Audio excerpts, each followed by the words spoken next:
So yun, good morning po Doc. So ito po yung tutorial natin for today ng dental cam software, kung paano kumuha and paano gamitin yung software. So syempre, ito na yung all-in-one PC natin. Syempre nakakabit na dapat yung camera before tayo mag-test or before tayo gumamit. Kasi pag hindi ito nakakabit, sabihin nun hindi gagana yung software or wala kayong makukuhang images. So, kung ano po yung kasama sa inclusion, yun lang po yung gagamitin nyo na camera. At kung ano po yung camera, yun yung i-designated para gamitin yung dental cam. So, try natin. So, dito sa computer na to, wala na po tayong gagalawin or ready to use na po siya. So, pupunta tayo rito sa left side, makikita natin yung application na dental cam. So, double click lang natin siya do. Then, dilito na yung dashboard na to. So, yung makikita nyo yung add patient. So try natin mag-add ng patient. So i-click nyo lang siya, since touchscreen naman siya, wala na siyang ganong arte or kahit anong process na pwedeng gawin. I-click nyo lang at i-click nyo lang yung mga dapat i-fill up. So sige, lagay tayo ng name.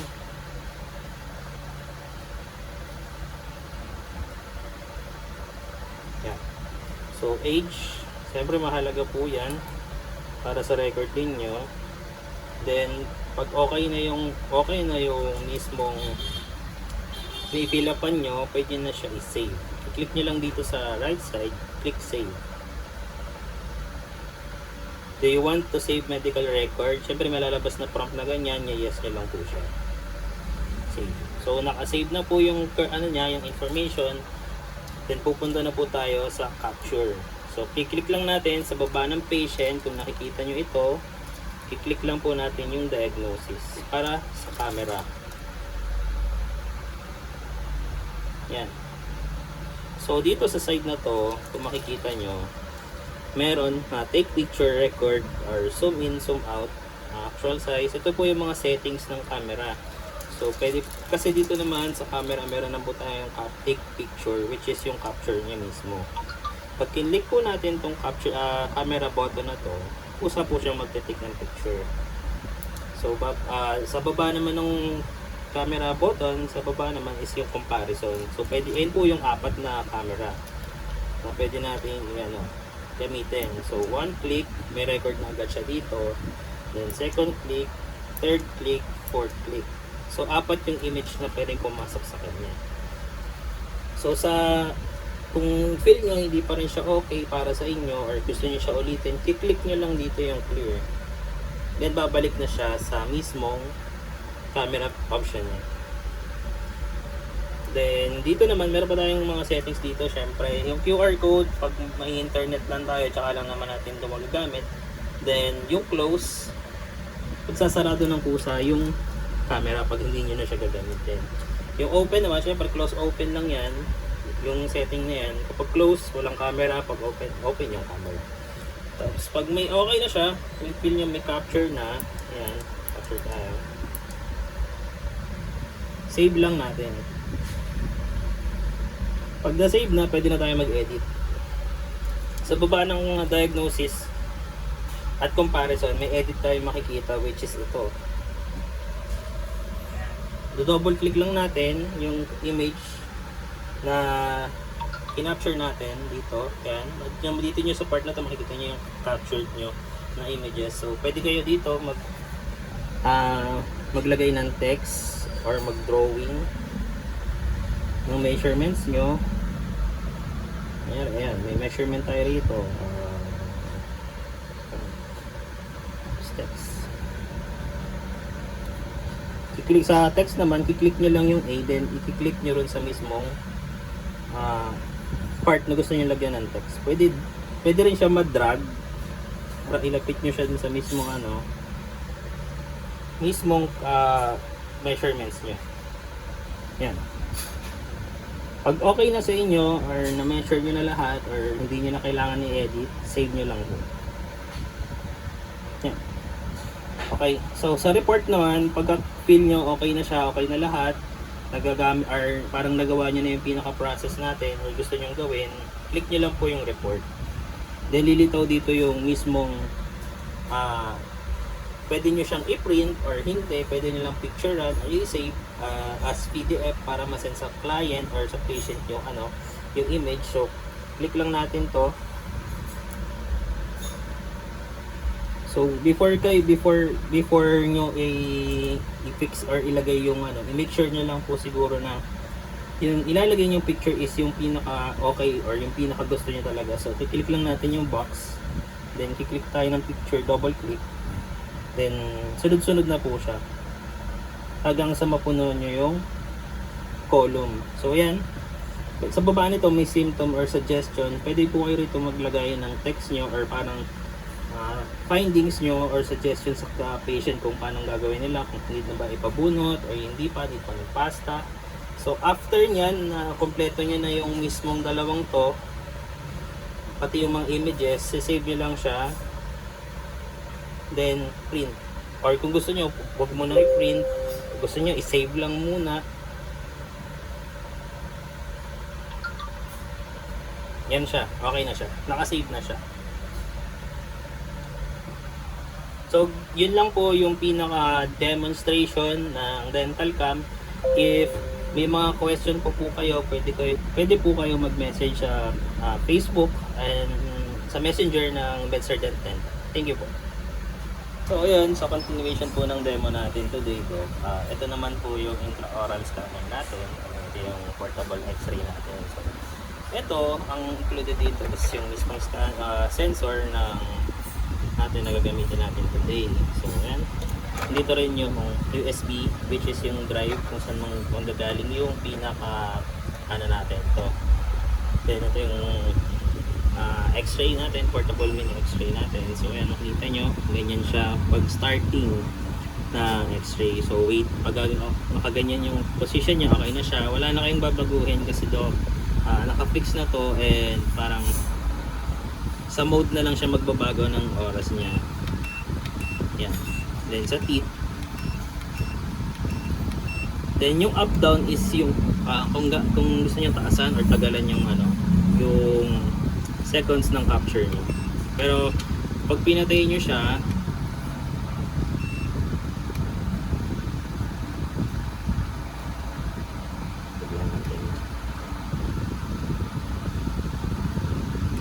pinatay natin siya or pag pinopen natin siya ulit, babalik lang siya sa mismong oras niya or time ng capture mode niya. So okay, start na tayo sa ating sensor. So kunin lang natin itong USB na to. So insert natin siya dito sa ilalim.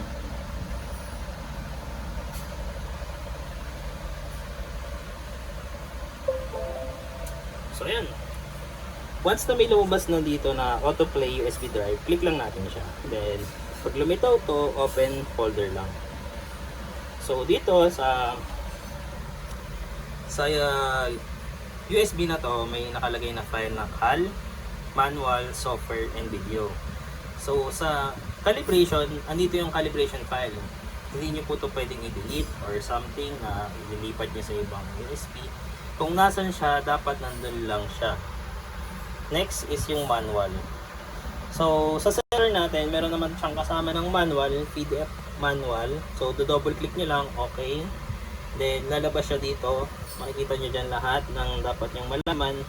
Yung user manual, kung paano siya gamitin. Then, yan.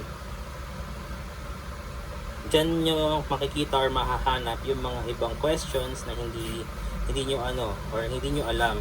So, dito rin naman sa ating USB drive, may video na naman siya kasama kung paano i-install yung sensor. So, double click nyo lang yan, nalilitaw na yan. So, yan. Tapos natin ulit siya.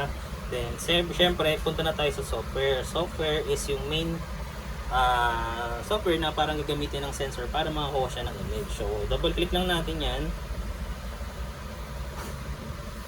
So, wait lang natin siya mag-verify.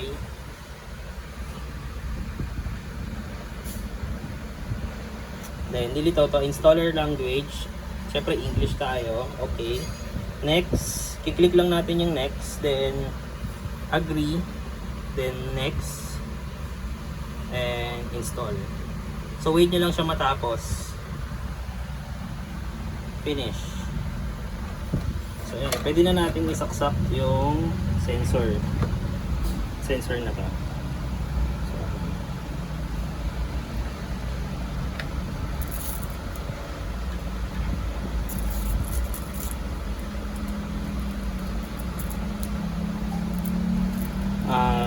konting paalala lamang po, sa sensor natin bawal po siya matupi, bawal siyang maputol kasi hindi gagana yung sensor. So ingatan palagi po natin yung sensor para yung operation natin hindi matitigil. So isaksak po natin siya sa baba.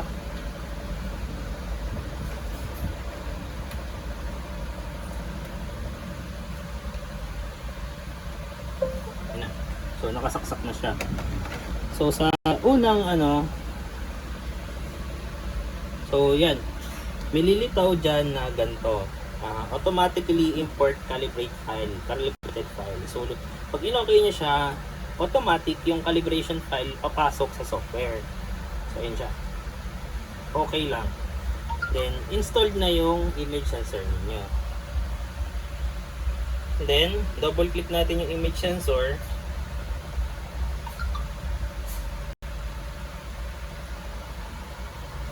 Ayan ang image sensor na software. So, sa dashboard niya, syempre magsi-system login tayo.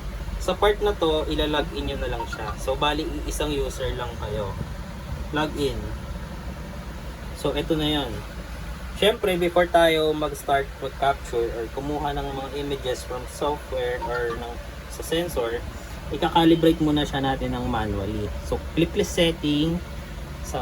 Dito sa left side may calibration, so makikita nyo siya, ayan. So sa part na to, dito kayo magma-manual calibrate. So sir, bakit po may manually calibrate pa? May import calibration file na kanina. So sa manually calibrate, doon natin i-calibrate yung sensor para mas maganda yung kuha or image na may ipoproduce niya or may ilalagay niya sa software. So ang calibration, ang mangyayari dyan, kiklik lang natin tong enable exposure. Then wait kayo hanggang mag-start yung green dito. So kung makikita nyo dito, nag-green na siya, pwede na siya i-calibrate.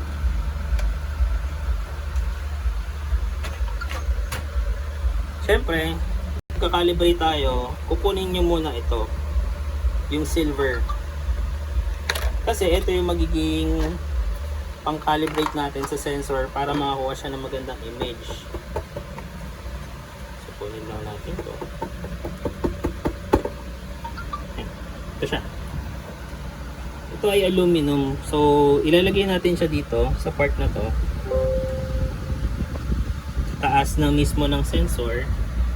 Then, hawakan natin tong camera. Then, i-picturean natin siya. So, one click sa camera or sa x-ray. Pag nakita nyo yung timer na nag-aano na siya, nagbibilang na, pwede nyo na siya i-click ulit.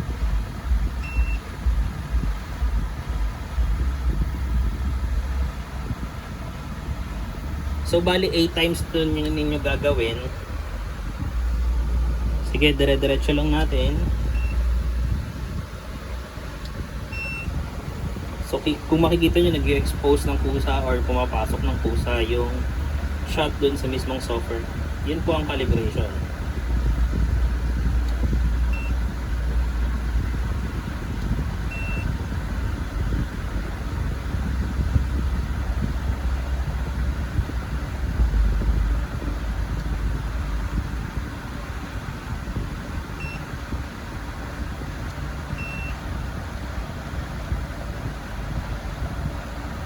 So bali 8 times para sure.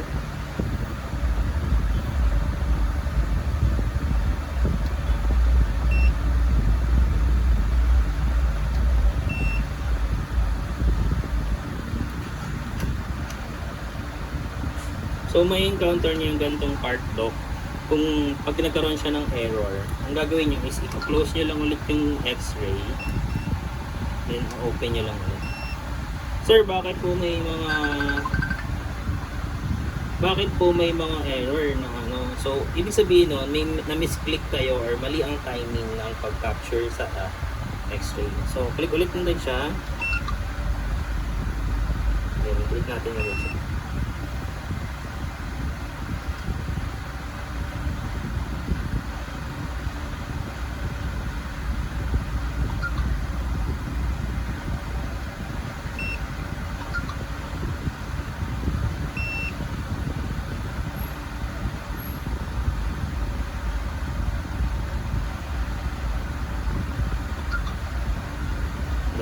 on.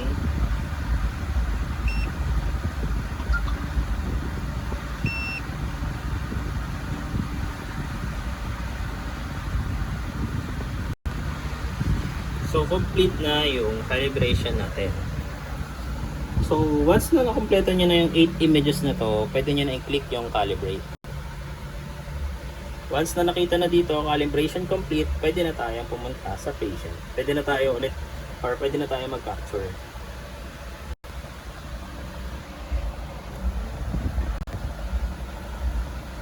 So, okay, since calibrated na yung sensor natin, pwede na tayo mag-add ng patient. So, dire-diretso po tayo doc sa mismong tutorial natin sa image sensor natin. So, dito mapapakita nyo sa part na to yung new patient.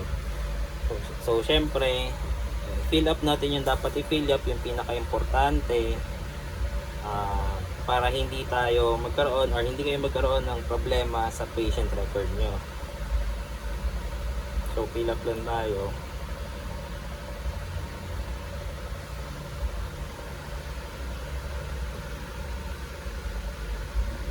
Okay.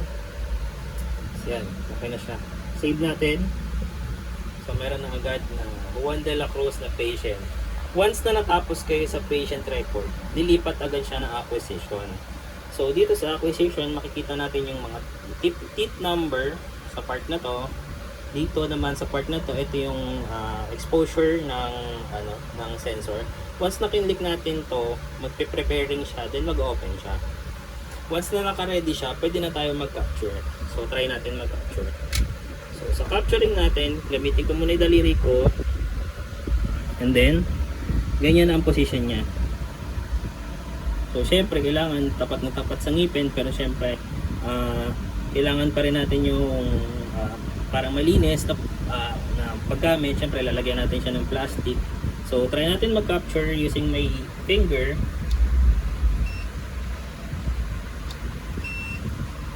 So, wait lang natin siya lumabas sa software since tapos na siya. So, acquiring means kinukuha na ng software yung mismong capture. So, ito yung mismong capture niya. So, pwede pa kayo umulit dito ng capture kung hindi pa kayo satisfied, pero malinaw siya kung titingnan nyo. So, pagkatapos na kayong mag-capture, cancel lang. Then, click natin yung diagnosis. Sa diagnosis naman, dito makikita yung edit measurement ng kinapture nyo. So, pwede kayo ma-measure dito.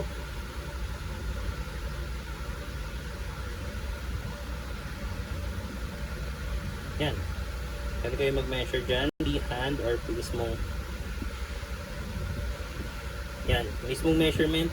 So, sa measurement natin, may pag once na dinag nyo na siya or ginamit nyo na siya, meron na siyang lilitaw na automatic measured na siya. So, yan.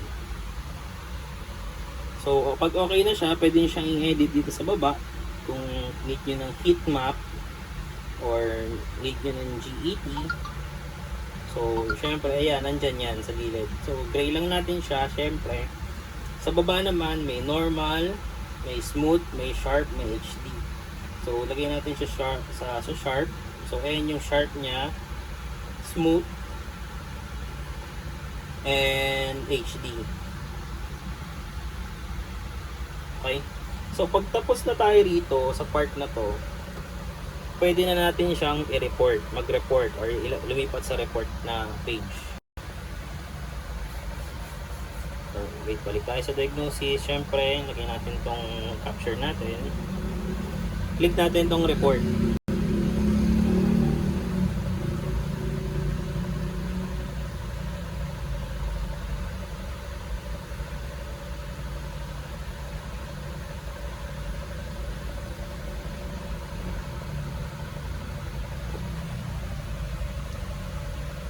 So, yan.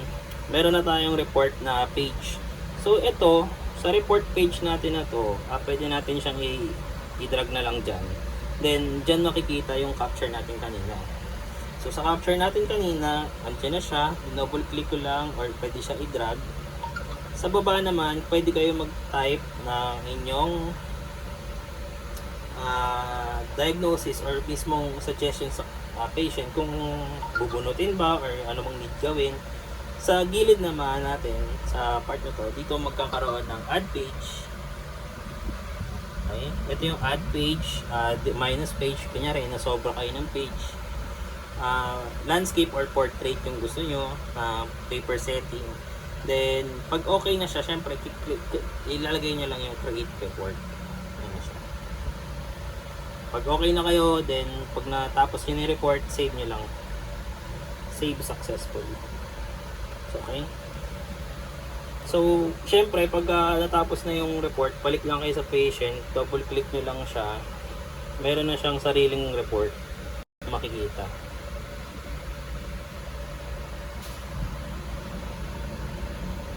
Ayan. Click nyo lang, syempre pag hanapin yung report ng mismong patient, i-click nyo lang sa gilid or dito sa part na to, yung load report. Then double click, then review. Lilitaw na yung report na na-save natin ganun. So bali ganun lang natin i-manipulate or gamitin yung image sensor ng pinaka the best way. Maraming salamat po.